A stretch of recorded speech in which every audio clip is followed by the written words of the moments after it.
Welcome to the European Accessibility Act Impact on FinTech webinar. What we've noticed is that a lot of our companies are still unaware of the EAA, the upcoming legislation. And we are here today to raise the awareness and to inform everyone what's coming. Joining us today is Take Reinga. He's the founder of Level and an accessibility advocate. And he will inform you about the steps to be taken later on. Please hold your questions until the end. We'll have plenty of room for that, and the session will be recorded and sent to you guys afterwards. So, what are we going to discuss today? Well, first of all, of course, the EAA, some highlights of it, and the WCAG, and why it matters. We'll dive into the financial institutions and how those are impacted by the EAA.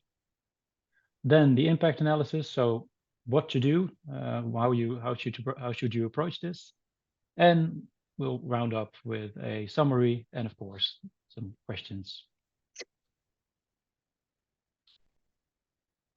So the EAA or European Accessibility Act, it's a legislation and it's concerning digital accessibility. That's in a nutshell what the EAA is.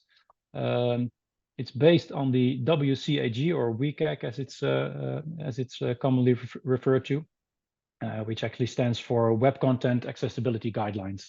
And they already apply right now, but it's just not enforced. And it will be mandatory from June 2025, or to be exact, 28th of June 2025. And the EAA aims to make digital products and services accessible to all Europeans, so regardless of their disabilities. This legislation applies to all the members of the member states of the European Union, and also important to note, companies that offer services within the European Union. So these member states are responsible for supervision and compliance. And in the Netherlands, we're currently working on appointing an enforcing body, probably going to be the ACM, but it's not really clear at this point.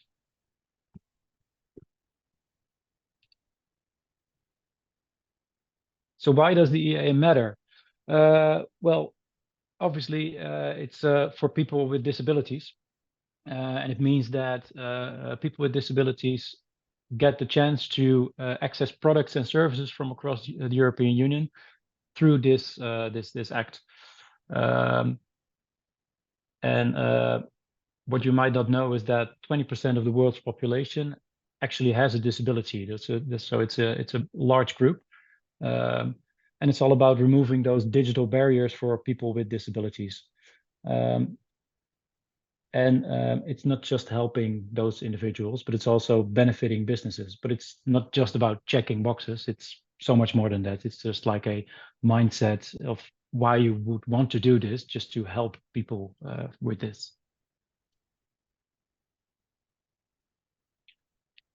So the financial institutions, how are they impacted by this?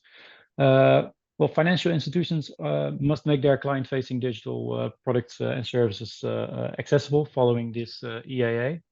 And this goes for both large banks and smaller financial institutions. But it is noteworthy that there's an exception, which is for companies under revenue of 2 million euros or less than 10 employees. But if you have a plugin that is created by a company with a revenue under 2 million and has less than 10 employees, that plugin, because it's displayed on your website and you are a large bank, for example, you still need to comply to all the rules and regulations, because ultimately you are responsible for what's happening on your website. Like I said, 20% of the world's population has a disability, so that's possibly that's a group that is not that will not be able to use your digital solution right now. So they will become a part of the target audience once you implement the changes.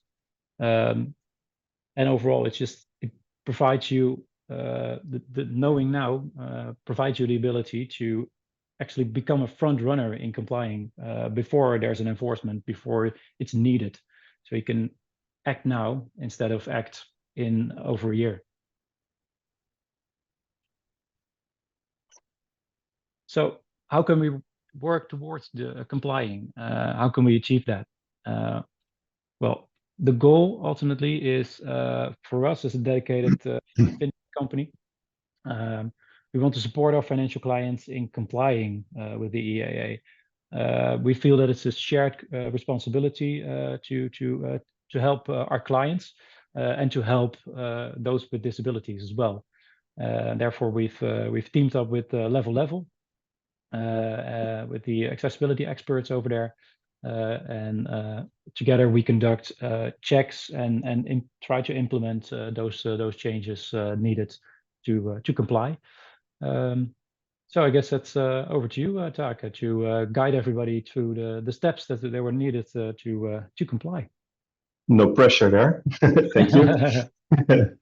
Yeah, so to quickly summarize, the European Accessibility Act will be introduced in a bit more than a year from now. And besides the fact that it's a legal requirement, I personally believe it really opens up many or plenty of opportunities. I'll try to explain that a bit, because by investing in web accessibility now, you have the opportunity to increase your market share by doing better than the competition, for example. There's an enormous opportunity to increase conversions by taking away barriers and making sure that all facets of your digital products can be used by anyone. There's an opportunity to improve the reputation of your brand and show that you care about your users and customers. I mean, who does not want to be inclusive? Who wants to exclude users or customers? You have an opportunity to save big time on things like customer support or a call center. And that's simply because an accessible website or application allows people to find information more easy, so they don't need help. Another point is mitigation of risk, the risk of fines, legal action, or any kinds of negative publicity. So in short, you provide your business, your organization with a competitive advantage. Now, where to start? I'd say first step, with only 1 year to go, is getting compliant. The first step would be to take your project and see where you stand right now. Call it a baseline measurement or an accessibility review. That basically means that we thoroughly test your project and we report issues. And that will give you a really good understanding of the amount of work that's ahead. And what we really like doing, instead of just reporting errors that are hard to read that document, we like to provide explanation. Why are these problems issues and for whom? And provide tips and tricks on how to deal with them. Next step would be, together with design and development team, to provide guidance and testing, making sure that all the issues that we encountered are tackled.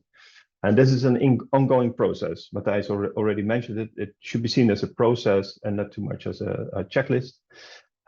So this is something that, you know, with every iteration, that's something that you need to go through as a testing procedure, basically. So with every deploy of code or iteration in your project, we need to make sure that we meet accessibility guidelines and standards. And as a third, prepare your project for an official audit and share the outcome through what we call an accessibility statement. Everybody knows the privacy statement that you see in a lot of footers of websites. Next step is going to be the accessibility statement, where you basically declare the status of your website. You can perfectly say, we are aware of issues and we are planning on resolving them in this manner and in this time frame. So that's the getting compliant step. Is that it? No. I mean, that would be basically ticking off boxes. And that means that you're going from audit to audit, which is going to be expensive, and it will not really get you anywhere, because it's not a mindset or a process within the organization. It's important to realize it's not just the responsibility of your development team or a designer. It's a shared responsibility, a responsibility that can be shared with your agency, PI company, but it's bigger than that. So make sure to increase awareness, awareness of and empathy with accessibility. Start by educating your stakeholders. Make sure that your wider team understands the value of accessibility. What we can do is we can provide a so-called awareness training to experience and understand how broad the concept is and what you as an individual or as an organization can do. Kind of emphasizing on that, make sure that your teams are trained. Make sure that a copywriter knows how to write accessible copy. Make sure that a development team knows how to create accessible code. The same goes for the design team, of course. We can provide in-depth training in person, in company, basically revolving around your business, your projects. And as a third point, try to find or appoint someone within the organization that can act as an accessibility advocate, someone that keeps the whole team on track, basically. And this is so important. And this is kind of a cool demo that I would like to show you. It's just a tiny fraction of what digital accessibility is. But it's so easy to do wrong or to forget a little step in the process. So we're going to demonstrate using the Rabobank website, the particuliere website. So now I'm sharing my screen and you can also see the Rabobank website. We'll take a look at navigating this website by just using the key tab on your keyboard. So I will not be using my mouse to navigate, and that's exactly what someone that is can't see too well or uses assistive technology would do and would use. So it's important to note that the Rabobank paid a lot of attention to the accessibility of their website. And on this website, you see a huge cookie banner, and I would like to get rid of that. I want to scroll the page and get down and read the information that's on the page. So I'm using the tab key to go over the menu, and you see a blue line around all the sections that are active at that moment. So I can go through the menu, I can open the search functionality, I can switch a language, I can log in. Next step is I see a bit of a bar on top and bottom of the image. And then I see an outline around the call to action to schedule a meeting. I keep tabbing, trying to get down to the page, but what happens now is that the focus is sort of trapped. It's between the image and the call to action. And this is what we call a keyboard trap. So what went wrong? Rabobank paid a lot of attention to web accessibility, but somehow, maybe it's a marketing team or maybe someone that is not too aware of rules or how to test for accessibility, was able to deploy or to launch a campaign with a banner and a call to action that is not fully accessible by keyboard. And with that, ruining the complete experience. Because we could skip over the menu. There's ways to kind of scroll down. I can't reach the cookie banner, so I can't get rid of it to see what's underneath or lower on the page. Our mouse or our focus indicator got trapped in the banner. And this perfectly illustrates that just a small detail can ruin the full experience, the complete accessible experience that someone deserves. Accessibility is a process, not a project. It's not just a list of checkboxes to tick. It's something that should become a mindset. So what really works is that it becomes a part of a mission and your online objectives. It needs to be supported by management. Make sure that accessibility is embedded in policy. Another tip is to make accessibility by design a principle and include accessibility in your user personas when creating new products and services. Make sure to implement test policies focused on web accessibility, preferably using testers with a disability. So make sure that you test with a really diverse group of people. And again, promote a culture of continuous learning and improving. There's only one way to, get ahead, and that's just by trying and training and learning new skills. There's no such thing as perfect accessibility, but working towards it is basically the best thing that you can do. So what's next? And that's kind of summarizing all the items that I mentioned before. We can offer consultancy. via Company and Level can assist you and guide you through guidelines and requirements. We can help you transfer findings into solutions, and we can help implement processes to embed accessibility in the organization. On another side, there's the development side, design development.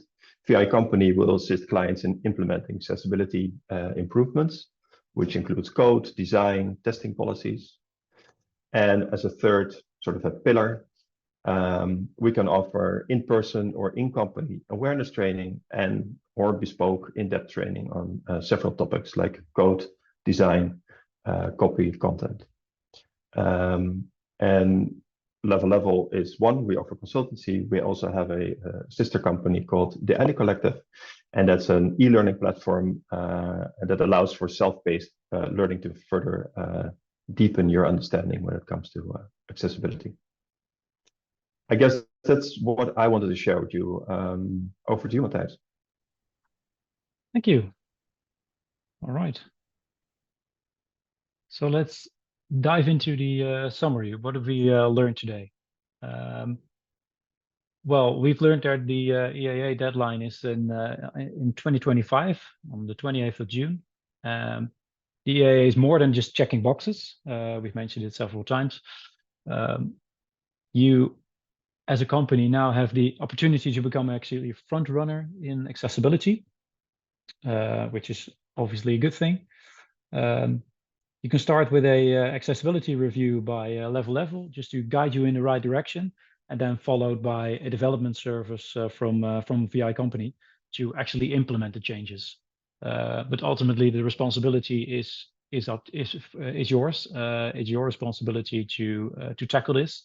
But we, as a FinTech company, feel the responsibility to inform you and guide you through this process. So please make sure just to call us, give us an email, send us an email or something like that, just to get things going, because I think that's the most important part here. So are there any questions? Like I said, there's plenty of time for questions. We're well ahead of time, so now is the time.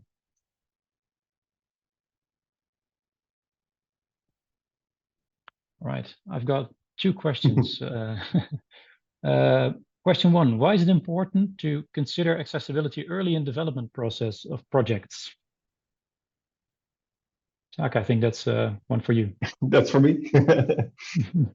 I think it's really, really important to make accessibility a way of working and make sure that this is part of the project as early as possible. So when in the ideation phase, when you're thinking about a project or about a feature, make sure that it's part of your user personas, about thinking about who to target and how they will use your product or service. That makes it into a process like a design and development process that is no different from the way my company or Matthijs' company is already working. That also means that it's not necessarily a huge financial extra investment if you do it properly from day one. What is really expensive is try to fix it all afterwards. That's when accessibility is an afterthought, and it's more like, okay, so we need to comply, or we need to make sure that we get things up and running or ready for this European Accessibility Act. that's when it gets costly. But then fixing all these little details can easily take up like 15% of your total budget on basically bug fixing, because there are bugs that should have been working perfectly from day one, I would say. All right, thank you. Another question is, our website does not have disabled users, so why should we comply? Oh, that's all the questions are towards me, right? For now, I would say we've got a question that's towards me as well. So all right. Yeah, this is a bit of an accessibility myth. You can also you can make a sort of a comparison with running a restaurant on the 6th floor of a building without the availability of an elevator. Yeah, you will not have people dining in your restaurant in a wheelchair because they can simply not enter your restaurant. So saying that you don't have disabled users is really hard to prove, because as far as I'm aware, there's no way to see someone's ability or disability by going through analytics or any other tooling. And it could also be cause and effect. If your website is not accessible, then they might not be visiting it. We do know that 69% of people with a disability will just immediately leave your website without any notion, without asking for help, nothing, when they notice it's not accessible. We know that by research, they're just gone. And they probably went to a competitor that is a bit further with accessibility and implementing it. Yeah, that makes sense. And like we said, 1 out of 5 people in the world have a disability, and not seeing them doesn't mean that they are not there. So yeah, if I can comment on that as well, like 20% in the world is like a good number to work with, 1 in 5. In Europe, it's actually a bit higher. And we can say that in the Netherlands, we're actually talking about 30%. So that's a huge group. That's a huge audience that you might be missing.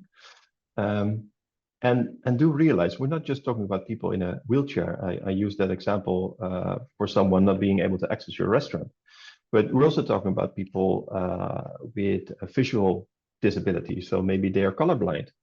They're not wearing glasses. You can't see anything. There's no hints. But if you use green around the button or red around the button to convey a message, like this is right input or wrong input, and someone is colorblind, that might end up gray, and they have no clue that there's a visual cue there. There are so many cases of disability and also temporary or situational disabilities that for me, it's really a no-brainer to kind of take on this project and make sure that your website or project gets accessible as soon as possible. Yeah. Right. So now there's a question I think I may be able to answer, Take. So that's a good thing for you. Do you think? In what way is the impact of the EA on FinTech different than in other industries? Well, I think I might be able to give an example for that. Within the financial industry, one commonly seen aspect of a website is a chart with candles, a chart with all of these statistics. And that's something that is really common within the FinTech world, but not as common as in other industries. Or an example is what we call a ticker, that if you go to the main website and you see all the stocks, you see them changing constantly. But those are all obstacles that are really difficult to get over if you within the FinTech world.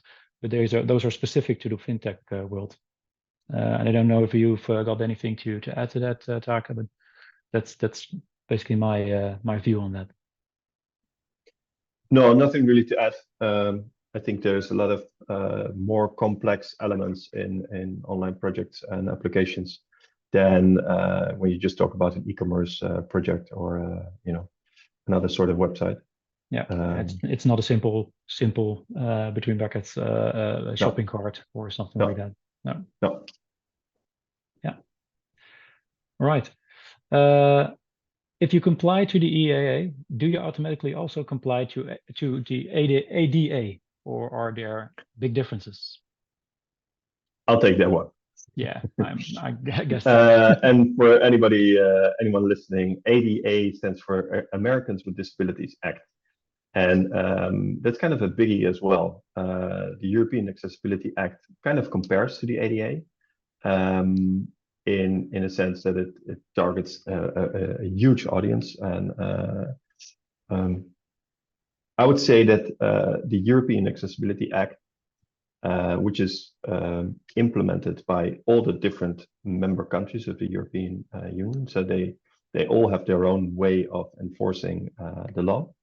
But in its core, the basics, it's comparable to ADA. Just ADA is not as nicely regulated, I would say. So for the ADA, it's often kind of unclear if you comply or not. Roughly speaking, the ADA, if you feel discriminated because you can't do something on a website and there's no alternative offered, that could be a reason for you to start a lawsuit. Just go to court and sue the owner or the organization behind that website.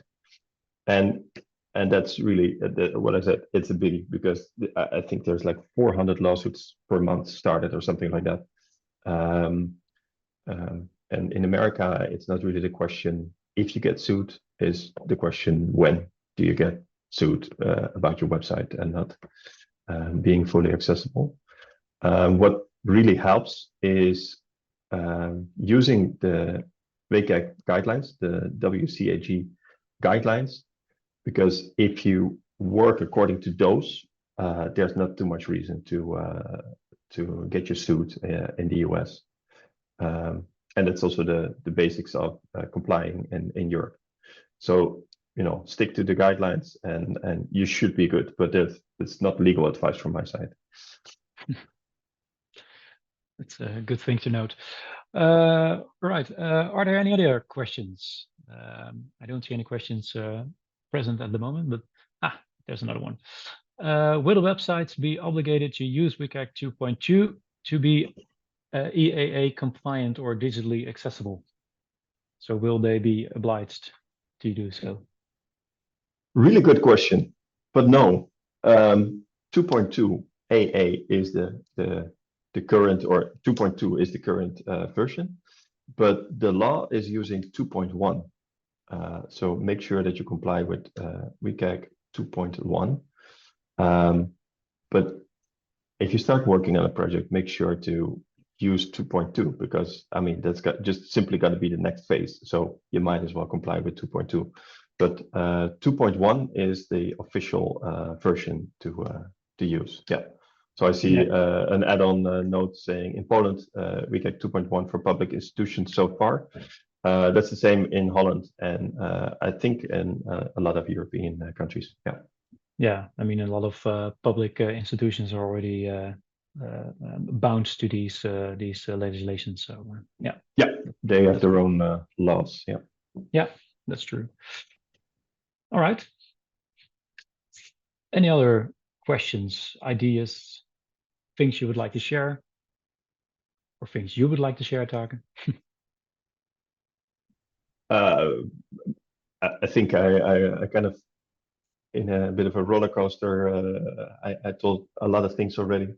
I think it's really important to make this a top priority within your organization. And if not now, when? Just make sure that you get started with accessibility because especially in tech and FinTech, a year is nothing. That's over before you know it, and then there's a law that will be enforced. Yeah, true.